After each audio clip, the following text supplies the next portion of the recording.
Hello all, welcome to the Truth Show. In this video, I will be talking about the sister of Meghan Markle, Samantha Markle. Who is she? Why does she have such vengeance for Meghan Markle? Why? Let's talk. Here we go again. I mean, this is the Truth Show, and there's more. Oh, I'm not done yet. Oh, and there's more. Oh, I'm not done yet. I mean, this is the Truth Show. Oh, yes. I know many of you think I'm obsessed or delusional by Meghan, but truth be told, I know how it feels to be berated, talked about, and racially ostracized. I work with a lot of racist people that expect so much and consider my relationship I have with the boss doesn't make it any easier. With that said, let's dive deeper. Because it hurts me to see someone getting ridiculed and talked about so heavily in the media. I mean, Meghan was getting castrated by the tabloids. So much so, Hillary Clinton, I believe in 2009, and recently pointed it out and suggested that she needed protecting. Take a look. I just want to put my arms around her and, I'm sure she'd take a hug. oh from my you. God, I want to hug her. I want to tell her to hang in there. Don't let those bad guys get you down. Their cruelty in going after Meghan was just outrageous, and the fact she did not get more support, that the reaction was, let's just paper it over and pretend that it didn't happen or it will go away. Just keep your head down. Well, this young woman was not about to keep her head down. This is 2021, and she wanted to live her life. She wanted to, be fully engaged, and she had every right to hope for that. These two young people, because by my standards they still are young, are not only standing up for themselves and for their children, but they're really trying to send a message about what institutions, including the one that they were part of, need to do to be more dynamic and forward-looking than they currently are. Every institution has got to make more space and acceptance for young people coming up, particularly young women, who should not be forced into a mold that is no longer relevant, not only for them, but for our society. And it was heartbreaking to see the two of them sitting there having to describe how difficult it was to be accepted, to be integrated, not just into the royal family, as they described, but more painfully into the larger societies whose narrative is driven by tabloids that are living in the past. I just hope that there will be some serious, thoughtful consideration in all of the institutions, not just in response to what Meghan and Harry were talking about, but literally across all of our societies. Aside from that, look at what Prince William said about Meghan Markle and Prince Harry for not doing the public parade. The showmanship and recognition that a narcissistic person will do, when they have their baby. You see, Harry and Meghan were getting threats, and the royal family didn't do anything about it. So Harry and Meghan kept the birth of their baby private. However, bitter William was reported saying this about them doing this. He said this, did not think too highly of Harry and Meghan's prima donna maneuvers to conceal the birth of their son. If you need to know the definition of prima donna, there it is on the screen, okay? It pretty much means everything that's been said about Meghan Markle in the media. So then match that with his anger of losing his best friend and other half with hurt and more can create a man with a vengeance and wrath directly toward Meghan Markle. I mean, come on now. They have the power to control the media and whatever negativity is brought forth about them.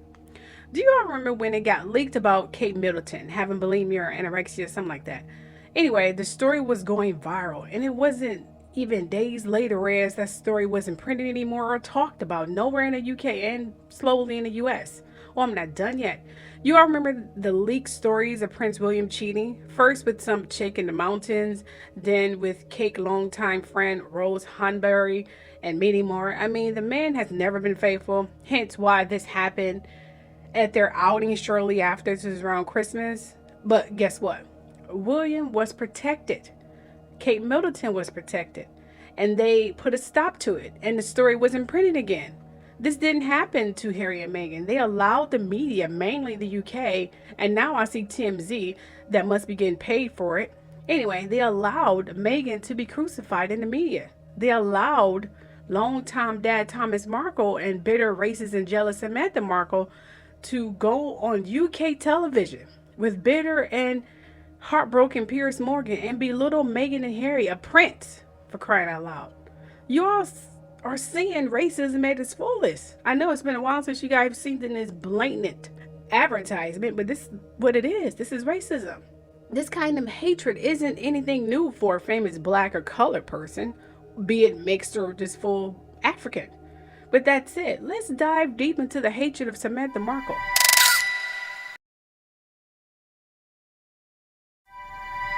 Okay, the wrath that Samantha has heaped against Meghan started upon her joining the royal family and then becoming famous. You see, first of all, Meghan hasn't spoken or even seen her half-sister Samantha, who is 16 or even 17 years older than Meghan. You all know that, right? Well, she hasn't spoken to Meghan in almost 10 years or more. Okay, let's put it like that. Even then, it was a moment, okay? Just a moment, meet and greet. But Samantha, who has always been looking to jump on Meghan's famed gravy train since her role in Suits that got escalated when she got with Prince Harry. But let's back up a little bit. You see, the jealousy seeping from Samantha goes deep. Meghan's family and her parents, Doria Ragland and Thomas Markle, moved in together a couple of years before Meghan was born, along with Samantha and Thomas Jr., who had relocated to LA after living with their mom. Now, according to Vanity Fair, the family lived in Woodland Hills in the Valley, and Samantha and Thomas Jr. were unruly. Yes. Oh, and guess what? Samantha Dreams was, just guess. Yes, you guessed it. A being an actress. Oh, yes. Meanwhile, Thomas Jr. allegedly smoked pot and hung out with his friends. I mean, he was just spiraling out of control. Now, according to Good Housekeeping, Doria Ragland, and Markle divorced when Meghan was about 6 years old. After divorce, Meghan went back and forth between the two, living at times with her mom and other times with her father when she was a teenager, when she started living with her father, allegedly full-time, but this is allegedly. The bitterness between Samantha and her little sister Meghan appears to have begun when Meghan was in elementary school. According to Business Insider, in 1990, their dad had a winning lottery ticket worth $750,000. Oh, yes. And the winnings allowed Thomas to change his youngest daughter's life significantly. I mean, this is his time now to do what he wanted to do with his other two kids, but he wasn't financially stable enough to do it, so he was like, I'm not gonna let this one go to waste. A father would do. Okay, now, I'm still not done yet. Meghan Markle attended a private Catholic school at Northwestern University, becoming the first member of her family to go to college. This is what Vanity Fair is reporting.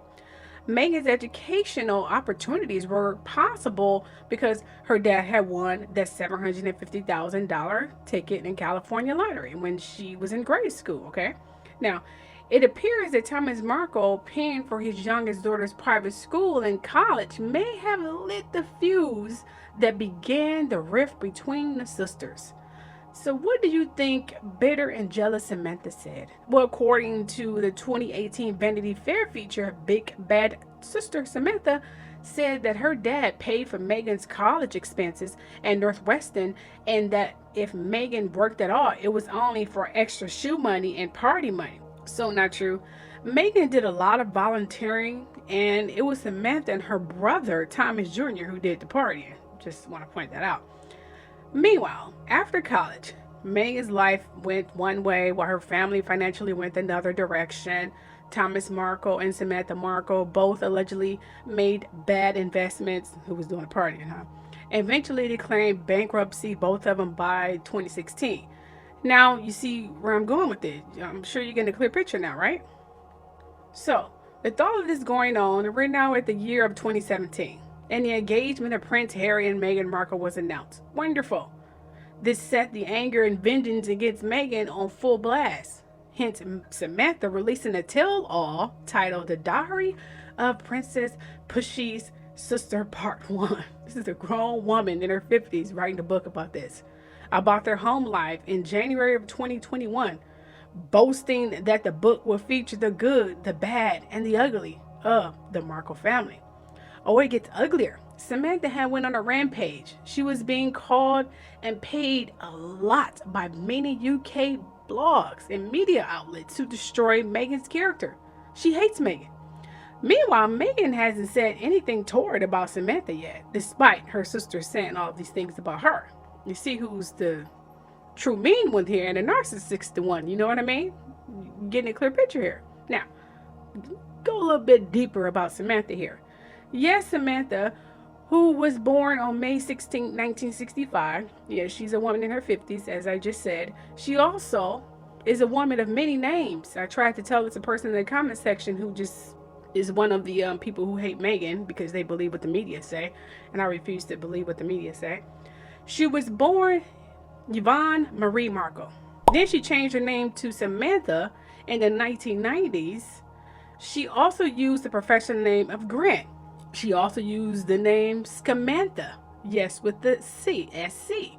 And before Meghan becoming famous, she was Samantha Rasmussen. And then later she changed it to Samantha Markle. Despite that maybe for a certificate or an old certificate, because records say this woman has mental issues of her own. She's a sociopath, and she sometimes uses her studies and characteristics of herself on someone else. Oh, yes.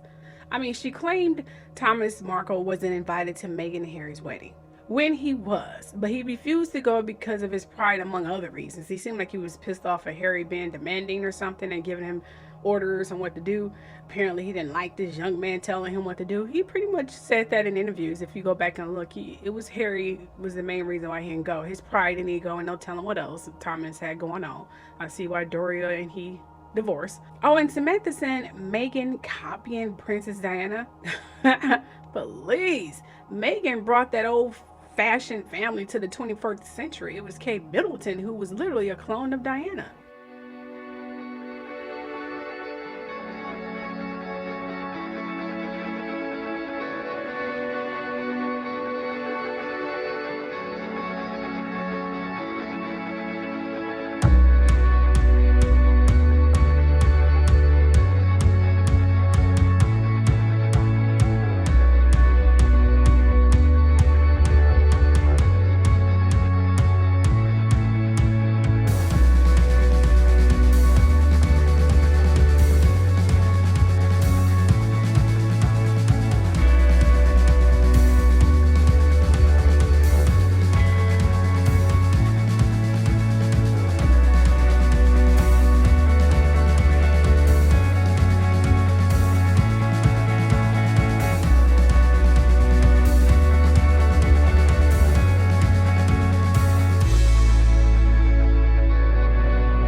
So you have here a jealous sister who is upset and hurt by the special treatment her father, Thomas Markle, gave her little sister, Meghan, who later became a permanent actress on the TV series Suits, and then married to a freaking prince, and then had a child by him and about to have another child by him.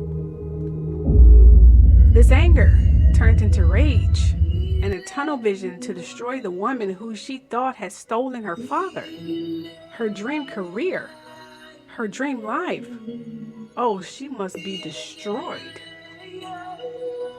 Oh, and these are all facts. Try to prove me wrong. I dare you. Well, that's it. Let me know what you all think below. On that note, don't forget to subscribe, share, and like, and hit that bell so you can get notifications for when I do post more videos. Love you all. See y'all later. Bye.